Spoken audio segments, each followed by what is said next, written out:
चंद दिनों की लड़ाई में एचटीएस ने सीरिया में तख्ता पलट कर दिया और ये सब हुआ कभी इनामी आतंकवादी की पहचान रखने वाले गोलानी के नेतृत्व में। गोलानी को अमेरिका से न सिर्फ मदद मिली बल्कि अब सीरिया की सरकार बनाने में भी गोलानी का कद सबसे बड़ा है। बाइडेन के समर्थन से गोलानी के नेतृत्व में ही सीरिया की सरकार चल सकती है। लेकिन हैरानी इस बात की है कि जिस अल कायदा के आतंकवादी पर अमेरिका ने $10 लाख का इनाम रखा था, वो अमेरिका का करीबी कैसे बन गया, ये समझने के लिए आप ये रिपोर्ट देखिए।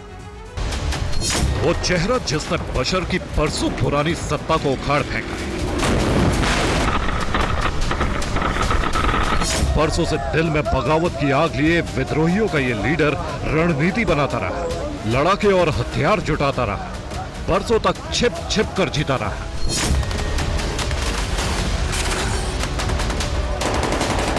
लेकिन अब ये सीरिया में सीना तान कर घूम रहा है। ना हाथ में हथियार है और ना बदन पर बुलेट प्रूफ जैकेट।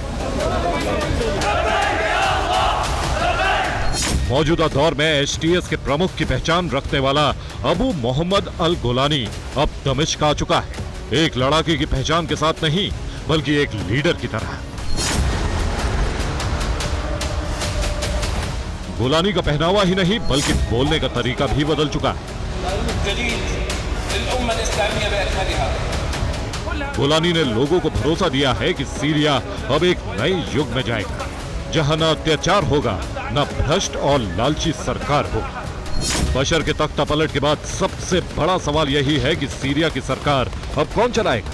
इस रेस में पहला नाम अब गोलानी का ही है। गोलानी का असली नाम अहमद अल शारा है। गोलानी कभी अल कायदा का कमांडर था। अमेरिका ने गोलानी पर $10 लाख का इनाम रखा था। गोलानी इराक की जेल में रह चुका है। 2012 में गोलानी आईएसआईएस में शामिल हो गया था। गोलानी ने इसी दौर में एचटीएस का गठन किया था, लेकिन अमेरिका ने इसे आतंकी संगठन घोषित कर दिया।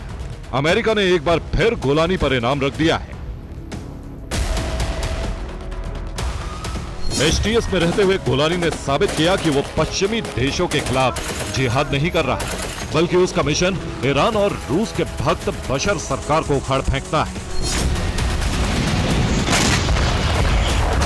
गोलानी की नई पहचान की वजह से अमेरिका का रुख नरम पड़ने लगा।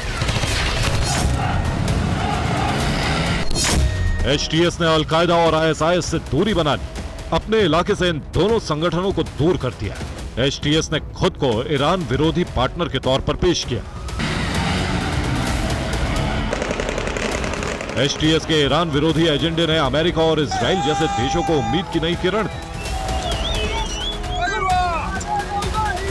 हिजबुल्लाह और प्रॉक्सी संगठनों से एचटीएस की दुश्मनी ने भी गोलानी को इजराइल का भरोसेमंद बनाया और यह संदेश अमेरिका तक भी पहुंचा।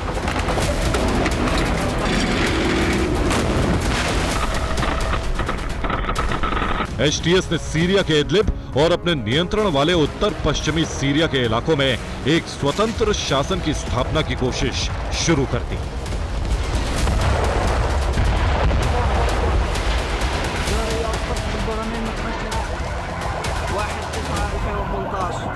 कुछ रिपोर्ट्स का दावा है कि अब अमेरिका एचटीएस के जरिए ही सीरिया के सत्ता को चलाना चाहती है।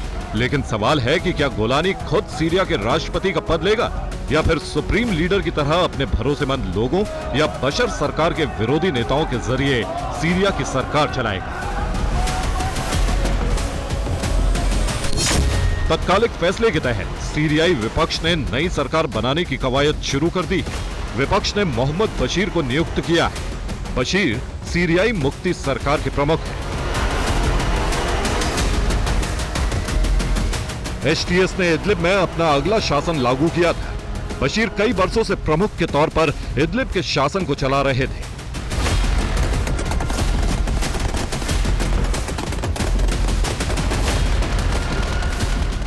संक्रमणकालीन चरण की निगरानी के लिए एक नई सीरियाई सरकार बनाने का काम सौंपा गया। हालांकि माना जा रहा है कि अंतरिम सरकार का गठन होगा।